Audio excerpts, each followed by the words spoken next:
Let's start your first year in Milwaukee. Were you Vancouver property when you got there? You were acquired or signed a free agent deal or whatever in 1990? Yeah, correct. I was a free agent. I was with the North Stars the year before. Free agent. I'm from Vancouver. Brian Burke was the GM of the Canucks at the time, and got together with him and signed a one-year deal with the Canucks, and Admirals were their farm team. So that was my first experience in Milwaukee. And I'm sorry, and the training camp was there then, and was that at that time? Training camp was in Vancouver. You were in Vancouver, okay. And then I got sent down and played the season with the Admirals. That was my first stint there, yeah. And getting to know a lot of guys that you probably didn't really know when you got there, I would guess, right? Absolutely. So, I had a couple of years in the minors up and down with the Hawks, so you're always kind of playing against certain guys, but guys like Carl Valamont, Jack Capuano was with that team. Craig Cox was there with that team, came down from Vancouver. So I did remember Brian Burke coming down and giving the team heck one time, and had a meeting to get everybody going, and said that we were the toughest team in hockey. So we had a lot of tough guys on that team. And might not have been the most skilled team in 1991, but a lot of character guys. And I had lots of fun there. Mike Murphy was coaching, and Kurt Fraser was the assistant coach, which was his first year. And Kurt and I actually played together, and I believe that was his first year sort of getting into assistant coach. So, you mentioned the tough guys on that team. You had Sean Antosky, yourself. Gino was there, right? Gino Odjick? He was there partly. Craig Cox was there, yeah. Craig Cox. What was? I've heard stories about Gino. What was Gino like?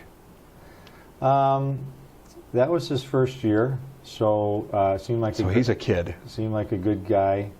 Yeah. Well, you were a kid too. Yeah, I was probably 25 at the time, maybe 26. So he was hungry. Certainly, he knew his role, and he got called up. I think maybe halfway through the year, was up and down. Him and Antosky was a high draft pick. So.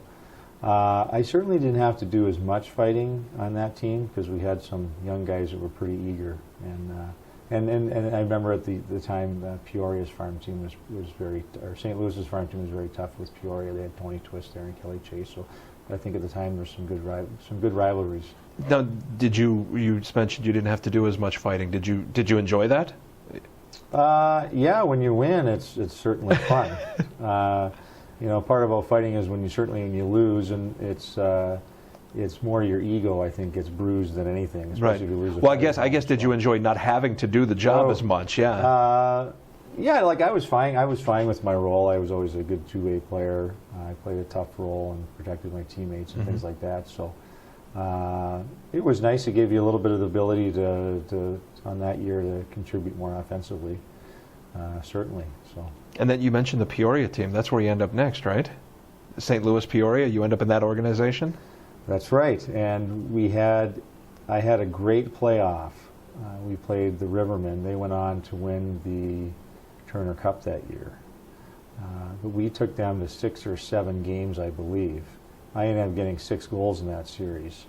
So I had a great playoff. We lost that series, but it was exciting. It was a tough series. We pushed them to the limit. They went on to win a Turner Cup.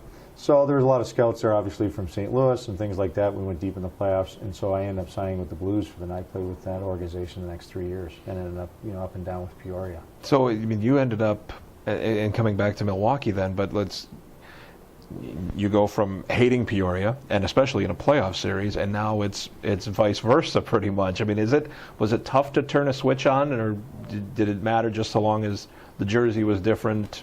You had this side, they had that side. Yeah, it's always tough because it's tough to get relationships, I would guess. And absolutely, when you first come in the dressing room, there's guys there that you hated, right? And usually those guys that you hated playing against, they turn out to be great guys, and you love having those guys in your team. So we were just briefly talking about, I went down to the Peoria sort of reunion, and a couple of the guys referred to me as the most hated man in Peoria, because at the time afterwards I was with Milwaukee, it was the same thing. So you get used to that. I sort of enjoyed that, the banter with the fans and things like that. But I had a good stint in Peoria, and then from that I ended up coming back to Milwaukee.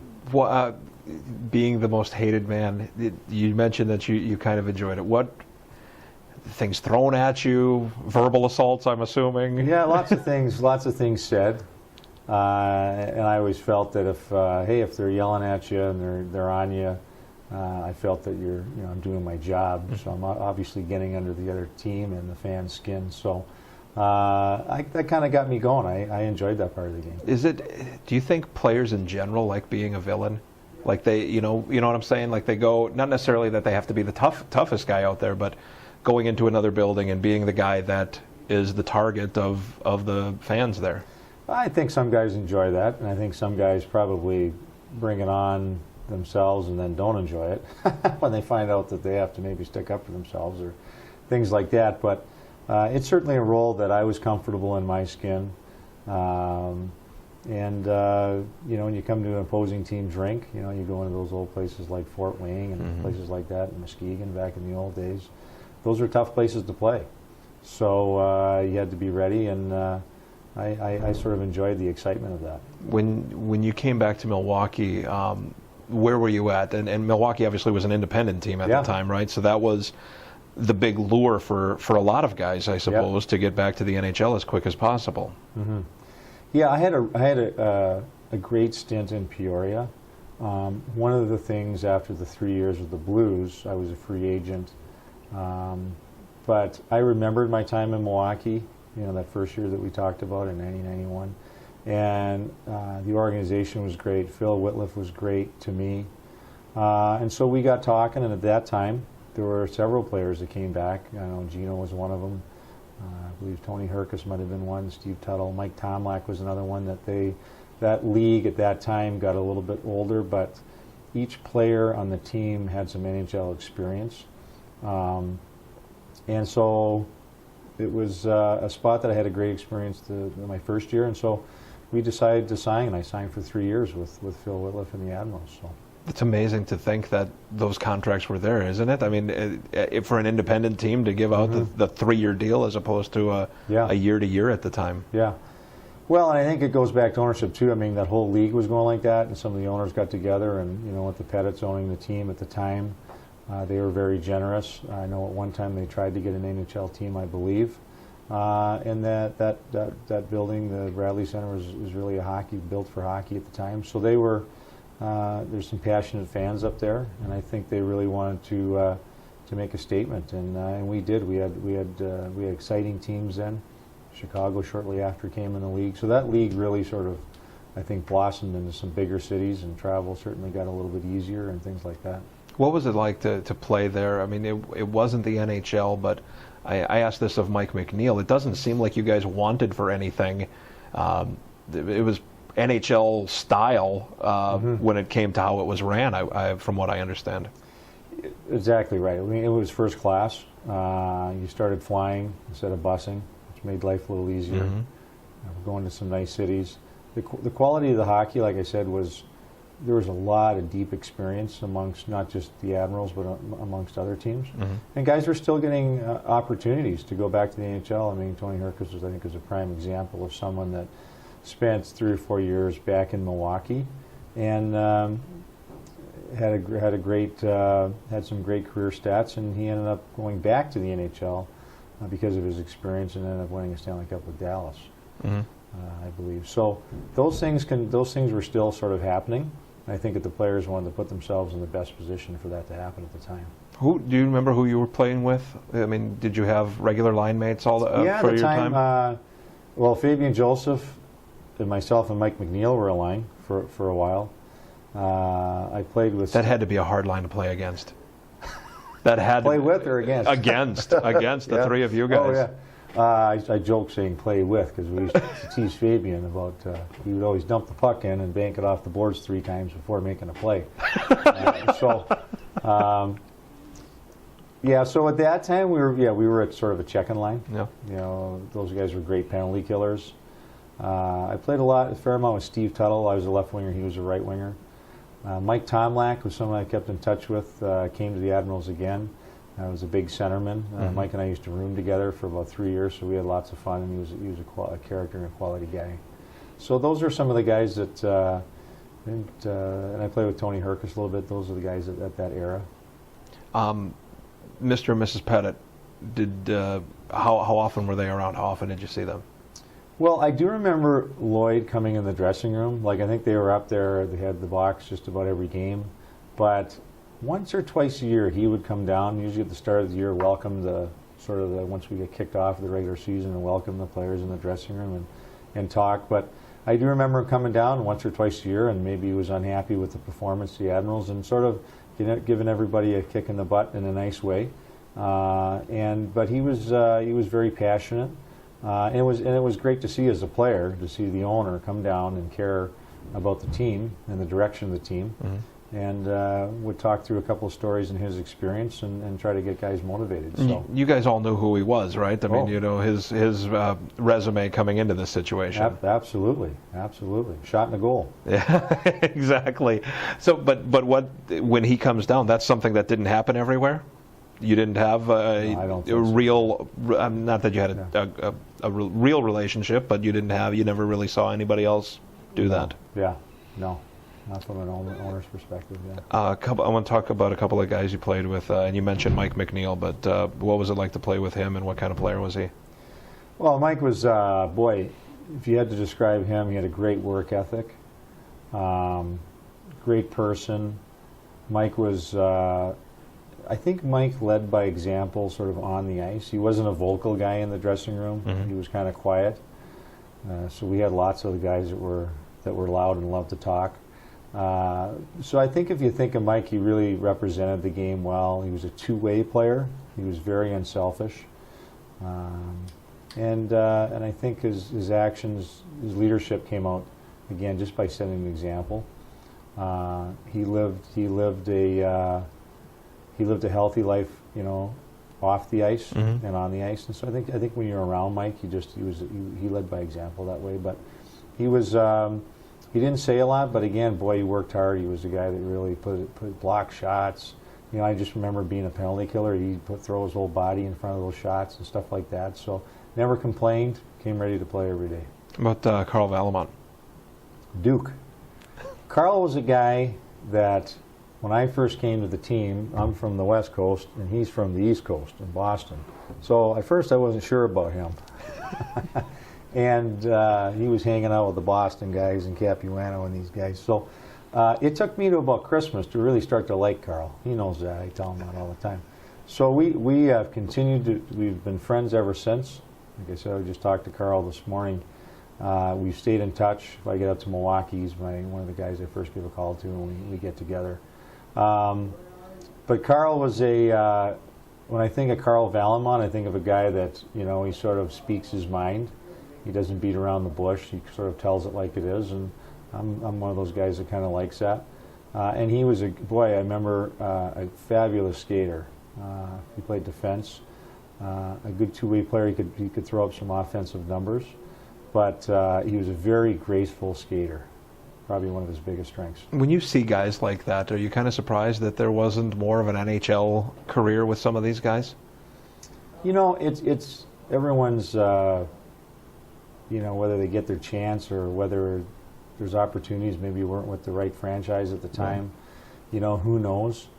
I know certainly I would look back on my own career, and I'm very grateful for just the opportunity to even play at the highest level you could. So.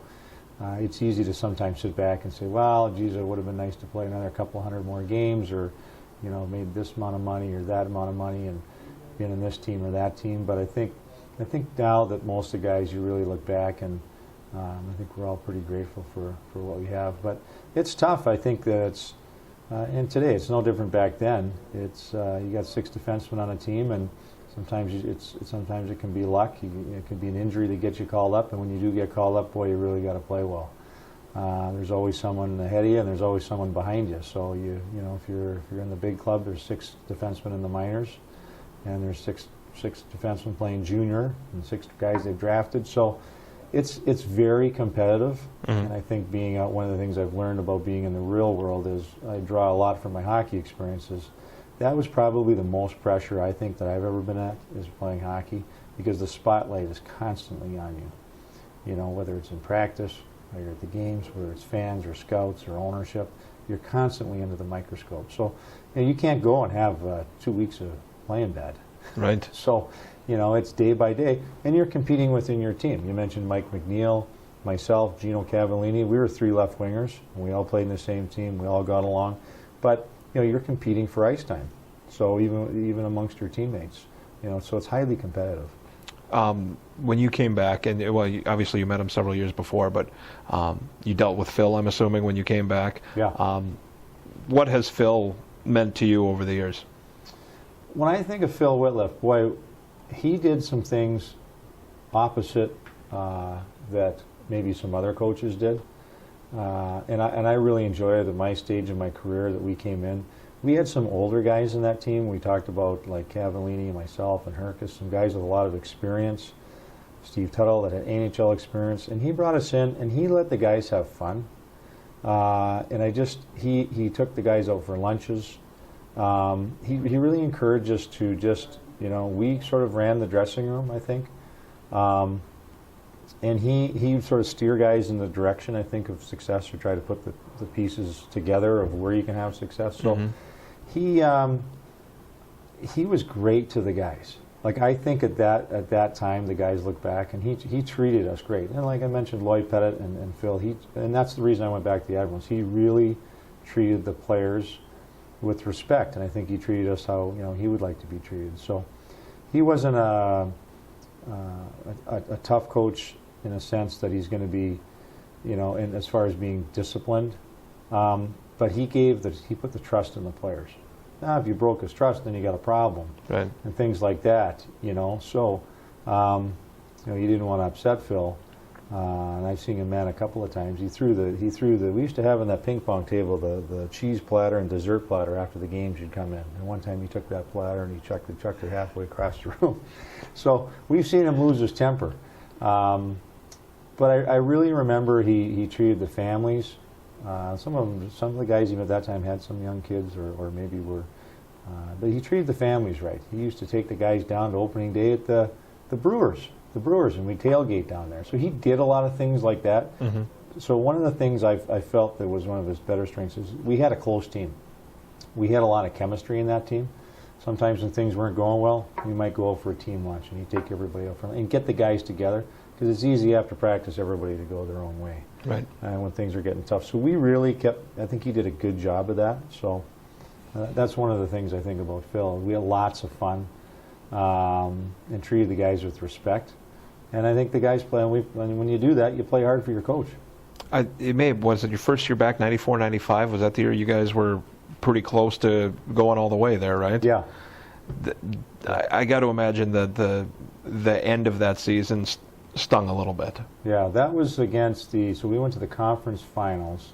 That would have been the Denver Grizzlies. Mm-hmm. They had a great team. Boy, that was probably at our peak. We had a great team.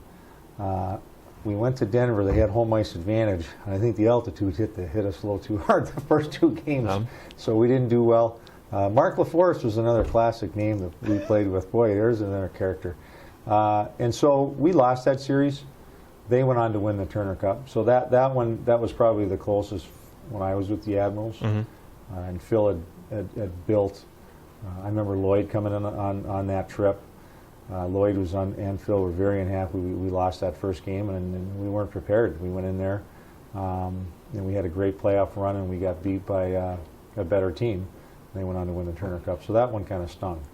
But I think it's the ride and the journey. You learn a lot of things along the way. Sure. And one of the things was, I think we actually got out to Denver too quick to get climatized to the altitude. And by doing that, we had too much fun out there and probably lost a little bit of focus. Sure. You mentioned Mark LaForest, yeah. And it's been well documented from these interviews we've done that he is a character. Mm-hmm. Can you expand on that?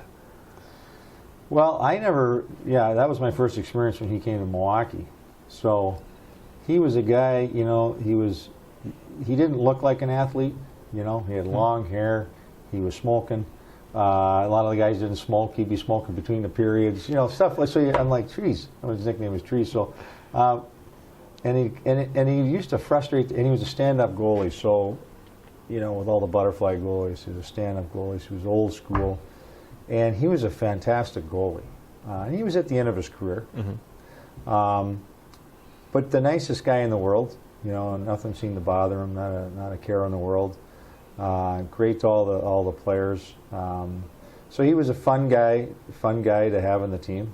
I think his strength, he kept guys loose. That guy, another guy that was, he brought some leadership to the team just being around. He had a long career, but certainly a character. Loved his music, and things like that. So, when you think about your time with Milwaukee, what really stands out?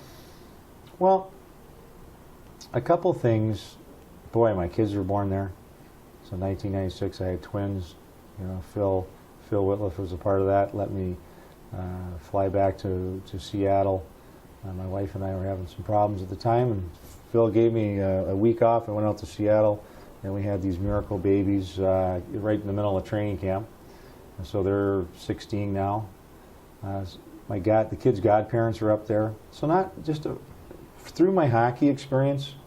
My wife worked up there, made some fabulous friends that we've still kept in touch with.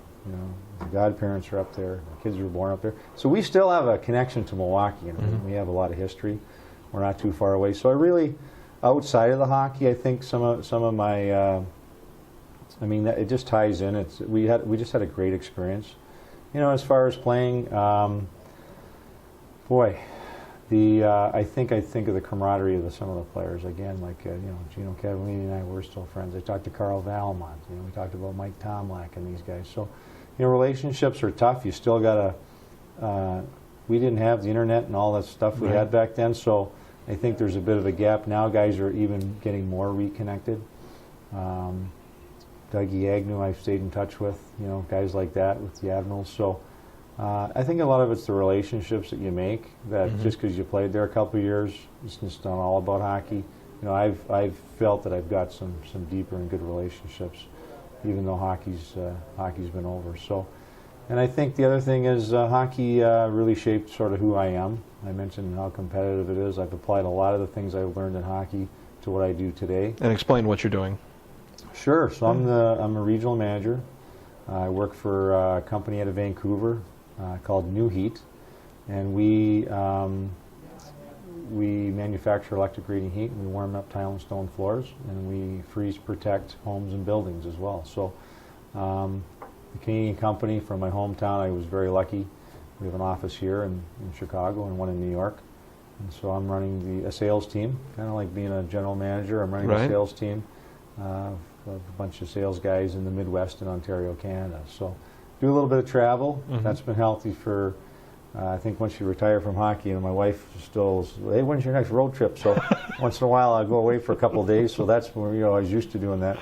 But I've had the luxury of working for this company. It's a great product.